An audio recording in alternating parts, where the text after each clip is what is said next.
Сәлем балалар, әдебиеттік оқу 2-ші сынып, сабақ 7-ші, тақырыбы алып күш иесі. Бүгінгі білетінің мәтіннің тақырыбын анықтау, мәнерлі бір рөлге бөліп оқу, мәтіннің мазмұны бойынша сұрақтарға жауап беру және шығармашылық жұмыстар. Балалар суретте кімдерді көріп тұрсыңдар, қандай бейнеде көріп тұрсыңдар. Ендеше алдымен осы сұрақтарға жауап беру үшін біз шағын бейне материалда тамашалайық. Суреттегі ертегі кейіпкерлер туралы әңгімеге тақырып ойлап тап. Бәрекелді балам, батырдың жүрегін берсін, балуанның білегін берсін. Есімің сенің Толағай, толағай, толағай. Батыр болсаң жауға найзаң тисін, бай болсаң елге пайдаң тисін.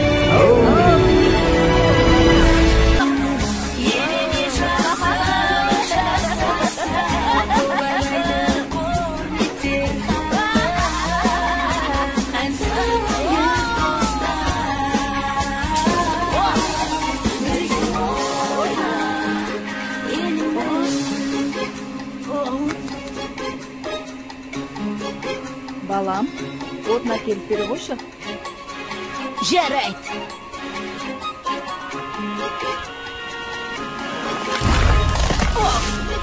Мінекей. Ай.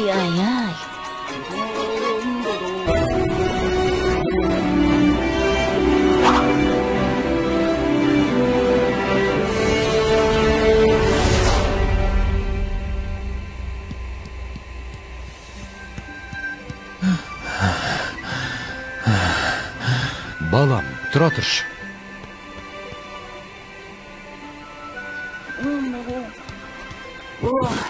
Әке, аздап демал болсақ қайтет?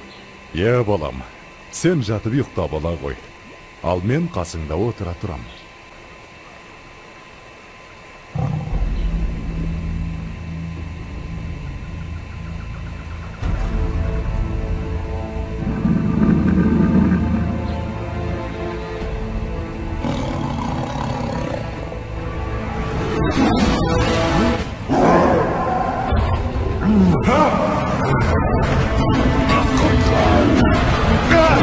Балам, құтқар, толағайжан!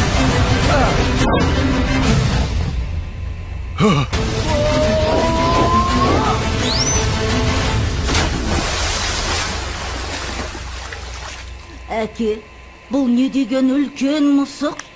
Салқында дауысуға түсіп.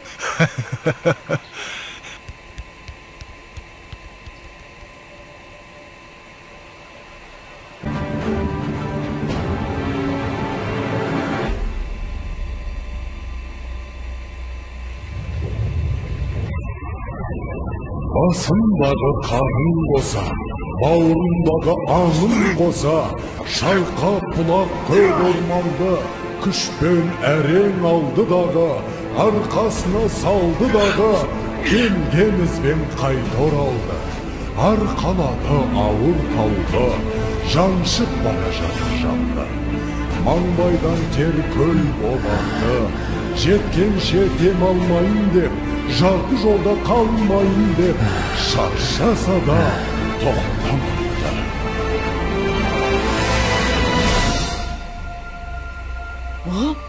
Бұлт келе жатыр! Бұлт! Қане, қайда? Астапыралла, тау жылжып келеме өзі. Ойпырай, мұна бізді толағай. Апа! Толағай тау көтеріп келеді. Енді жаңбыр жауады. Не дейді? Жаңбыр жауады дей ме? Құдай тілеуімізді берген екен ғой.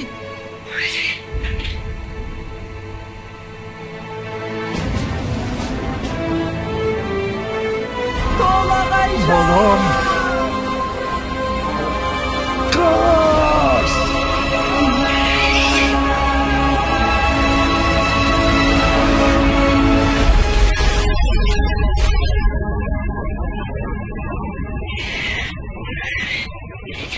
Жан қызым. Ауысыпты заман талай, аталғалы тау толағай, соң үлкендер ерте кеткен, алыпты тау басып жатқан, ана сүті тас болып қатқан, көреді әлі өткен кеткен, толағайдың төңірегінде толқынбаған желмен бірге, көк теңіздей көк шалғыны алыпты жұрт ардақтайды, алып атын бір атайды, жылда жаңбыр жауған күні. Балалар, сендер жана бейнефильмдер көрдіңдер. Бейнефильмге қандай тақырып қоюға болады, қандай ойлап қоямыз? Ал кәнекей бәрімізді ойлайық. Өзінің тақырып жазылғанда толағай, алып күш иесі деп айтылады. Еліне көмектескен толағай, жан ашырып толағай сияқты осындай тақырыптарды қоюға болады екен. Енді келесі тақырыпта біз алып күш иесі Қажымұқан Мұңайтпасы 1871 мен 1948 аралығында өмірге сүрді. Даңқты палуан, алып күш иесі Қажымұқан дүниесінің көптеген елін аралап өнер көрсеткен. Ендеше біз палуан атамыз Қажымұқан Мұңайтпасы туралы шағын бейнефильмді көріп алайық.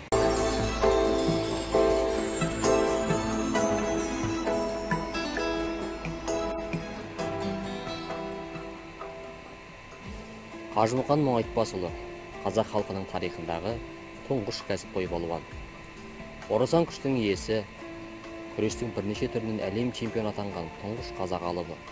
Теңдессіз өнерімен жер шарын аралаған, 54 мемлекетте күресіп, 48 медаль олжалаған Қажымұқан аймақты 20 ғасырдың басында түркі халықтарының ішінде қазақта ғана болды. Ресейдің балуандар тобында Қажымұқаннан күші асқан ешкім болмаған. Дүниежүзінің чемпиондары Иван Поддубный, Иван Шемякин, Алекс Аберг, Иван Заикин сынды жампоздармен қатар жүру, боз кілемдегі айқастарда осы балуандарды шетінен шығып бәйге алу сол замандағы нағыз ерлік еді. Тарихи деректерге сүйенсек, Қажымұқан 1871 жылы 7 сәуірде Ақмола уезі Қараөткел болысында дүниеге келген. Қажымұқан кедей шаруаның баласы болғандықтан дәулетті адамдарға жалданған. Сөйде жүріп күреске түсіп, той томалақта елдің көзіне түсіп, балуан бала атанған. Қыпшақ руының Алтыбас тайпасынан шыққан. Алып күш иесінің тұңғыш рет әлем деңгейіндегі көрінген шағы 1906 жыл еді. Алманиядағы дүниежүзілік сайыста әлем чемпион атанды. Сол кездегі саясаттың салдарынан ол орыс балуандарының атымен күресуге мәжбүр болды. Оған түрлі лақап аттар берілді. Бірде Қажымұқанды Ямагата Мұханури десе, енді бірде Мұхан, бірде Иван Черный деп атаған. Ал 1909 жылғы халықаралық балуандар жарысына ол Қара Мұстафа деген атпен шықты. Сөйтіп, бүкіл дүние жүзіне Мұханның неше түрлі лақап аттары тарай бастады. Патша үкіметі құлаған соң, балуанның отбасы азамат соғысы мен аштықтың салдарынан біраз сергелдеңге тап болды. 1937 жылы Қажымұқанның ізіне түсіп, бұл патшаның адамы, оның қолынан медаль алған, сыйлық алған сыбайласы деп қудалауға ұшырады. Сол себепті Қажымұқан отбасын тастап, Түркістан мен Өзбекстанда бастау алды. Өмірінің соңғы кезеңі Түркістан жерінде өткізді. Бүгінде Темірланда балуанға арналған ескерткіш пен музей бар. Бұл өмірінің соңғы жылдары жасы 70-тен асса да ел аралап, цирк өнерін көрсетіп, жиналған 100 000 сом ақшаға майдан үшін деп ұшақ сатып береді. Сталин Қажымұқанның осы ерлігі үшін арнайы марапат қағазы жіберген. Ақмола өңірінен шығып, сонау Америка құрлығы мен Европаны бағындырған балуанның есімі осылай тарихта қалды.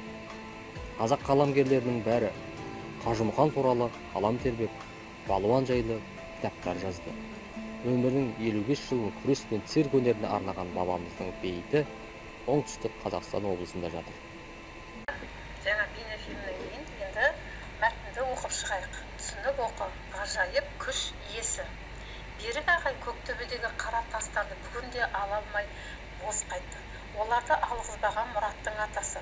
Атамда қызық, айдаладағы тасты күзеткен несі деп ойлады ішіне Мұрат.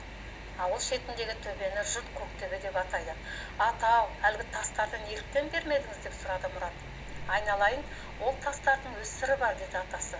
Соғыс аяқталған кез болатын, бірде ауылға палуан Қажымұқанның өзі келіпті деген қуанышты хабар тарады. Ел түгел осы Көктөбеге ағылды. Қажымұқанның өнері барша халықты таңдандырды. Палуан бірнеше кіртасты қосақтап байлап тізімнен көтерді. Білектей темірді мойнына орап майыстырды. Арбаға көп адамды отырғызып сүйреді. Ең соңында палуан шалқасынан жатты. 3-4 адам әлгі қаратасты оның төсіне қойды. Жұрт тына қалған. Денелі кісі ауыр балғамен тасты жүрене соқты. Шаңқ еткен дыбыспен бірге тастан от ұшты. Әлгі кісі тағы ұрды. Балға 3-ші рет соғылғанда қара тас қақ бөлінді. Оны сілкіп тастаған палуан орнынан жеңіл көтерілді. Ел шуылдап қошемет көрсетті. Сол палуанның алақанның табы қалған тастар ғой бұл. Я балалар, енді мәтінді өздерің оқып шығыңдар. Рөлге бөліп оқыңдар. Мұрат, атасы және автор болып. Бұл жерде ең соңғы сөйлемді алайықшы балалар. Сол палуанның алақаны табы қалған тастар ғой бұл дегенде, табы дегенде қалай түсінесіздер? Я, палуанның алақанның ізі қалған деген сөз деп ойлауға болады. Балалар, халықты қалай таңғалдырды палуан атамыз? Я, енді оны өздерің айтып көріңдер. Тақырыбын басқаша қалай өзгертіп жазар едің? Қалай жазар едің, кәнекей? Күш атасы Қажымұқан, күш атасы палуан Қажымұқан, батыр Қажымұқан деп те айтуға болады, е балалар. Енді тағы да өзің өзгертіп, қалай жазатынды жазып көр. Жаңа біз Қажымұқанның халықты қалай таңдандырған сәтін өздерің әңгімелеп бересіңдер. Мәтіннің ішінде толық жазылған. Ерекше күш иесі атанған қай кейіпкерге ұқсағың келеді? Қажымұқанға ма, әлде Толағай батырға ма? Кәнекей, екеуіне ұқсағыларың келсе, өздерің әңгімелеп айтып көріңдер. Естелік әңгімедегі уақиға қайда болған? Үлкендерден сұрап бір. Балалар, бұл Көктөбе жерінде сонау шалғай жатқан қазақ ауылында Қажымұқан атамыз келіп, өзінің өнерін көрсеткен. Бұл өнерді ауыздан ауызға тарап, халықтан аузынан бірнеше руларға тараған осындай